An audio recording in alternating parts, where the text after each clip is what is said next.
everyone, it's Nurani. Welcome to my YouTube channel. So exciting. I had actually created a video last week that I was going to put up, but I thought it'd be quite nice to do an introductory video before that. So for those of you who don't know me, can get to know me a little bit better, I have actually got a blog on Instagram. The handle is Girl Rollin About Town. So rolling without the G, Girl Rollin About Town. So please follow me on there. That would be great. So what I did prior to this video, I asked my followers on Instagram what they would like to know about me, what questions they would like me to answer on this video, and they did that. So I have got the questions on my phone, so I'm going to go through that. Here we go.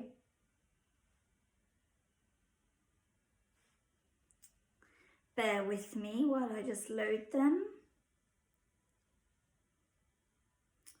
Okay, so the first one is, was I born a wheelchair user or did I have to adapt to it? So the question is, I was born as a wheelchair user. I was born with a mild condition of spina bifida, which is a gap in the spine.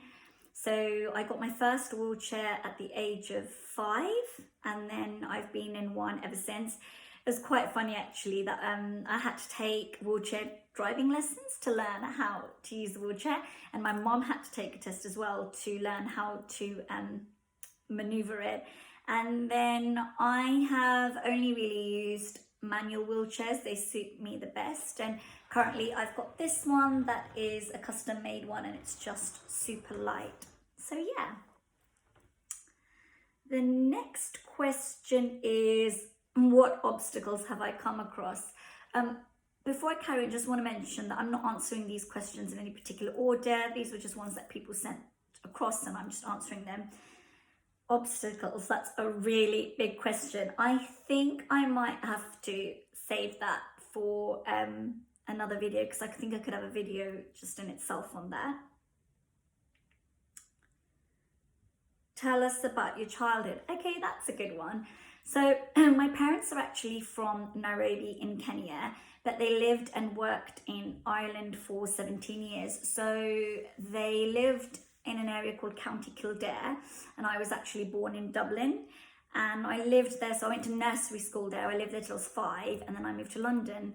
And then since then, I've pretty much been in London, and it's quite boring really. I grew up in Wimbledon Park, and now I live in Wimbledon, which is southwest London. So yeah, that's just an insight into my childhood. And then I've had quite a few people ask me the next question actually, and it's about how I met my fiance. So yes, so I am engaged. I got engaged November, gosh, I better get this right, November 2018. I was actually meant to be getting married this year, but due to COVID, it's been postponed. My fiance and I actually met on Tinder.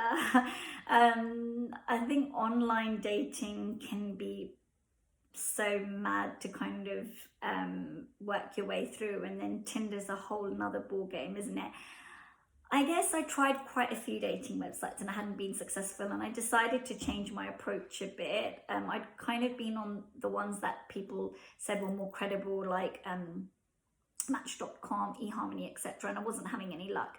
So I kind of changed my attitude. I thought, you know what, I'm just going to go with the flow. I'm going to take it with a pinch of salt. I'm not going to get too stressed over this. I'm not going to worry too much about it. And I thought, I haven't tried Tinder. I'm just going to give it a go. And yeah, that's how I met Sam. We must have both obviously swiped each other. And then he messaged me first. We talked online, and we started talking on the phone. We then met up twice. Then I had to go away for 3 weeks. I went on holiday and for a wedding. And then when I came back, we met up again, and the rest is history, as they say. A lot of people have kind of, they have such bad experiences on online dating. And I think, yeah, it's not easy, but bear with it. I don't think one site is better than the other. I just think you've got to go with it, roll with it, give it a go. I do honestly think that you'll meet the one however you're meant to meet them. You could meet them out on the street, you could meet them out via online. I mean, Sam and I do believe it's fate, because we've got quite a few friends in common, and our dads are from the same town. we're actually same the same religion as well. There's so many similarities. So yeah, if you are thinking about online dating, I would say give it a go. Okay, so the next question is, oh, this is a really good one. Why did I start my Instagram account? So I mentioned earlier that I've got an Instagram account called Girl Rolling About Town. I started it because I feel that disabled women and men, for that matter, just aren't represented enough still. For me, it's particularly in fashion. I love fashion, I love shopping. When I'm going online, I see the outfit on an able-bodied person, but I can't see it on someone who's sitting down. An outfit on an able-bodied person looks very different to someone sitting down. It doesn't look the same, and wheelchair users can't necessarily wear the same clothes as an able-bodied person. So that was really important for me. I wanted to see it showcased more. I think we are still underrepresented. The other reason is that there are still so many misconceptions about disabled people, and so many people are so ignorant. So those are my main reasons. The other reason was particularly in regards to women. I want to encourage women to, to stand out, to embrace themselves, embrace all that bouginess, the glitter, the sparkle, and live the life that you want, without limits. You have to live your life differently, unfortunately, than those that are that are more able-bodied, but you can still achieve things, and it's just about encouraging women and making them feel empowered. So I guess I would say those are my main reasons for starting the Instagram blog. Okay, so am I enjoying creating the content, and what's my favorite part of it all? Yeah, I love creating the content. I absolutely love it. I have so much fun with it. I think my favorite part is definitely the dressing up and taking the photos. I've had to learn so much about taking photos. Like, I've had to invest in a tripod with the light. I still have to invest in a good quality camera. But I've loved learning how to pose in different ways.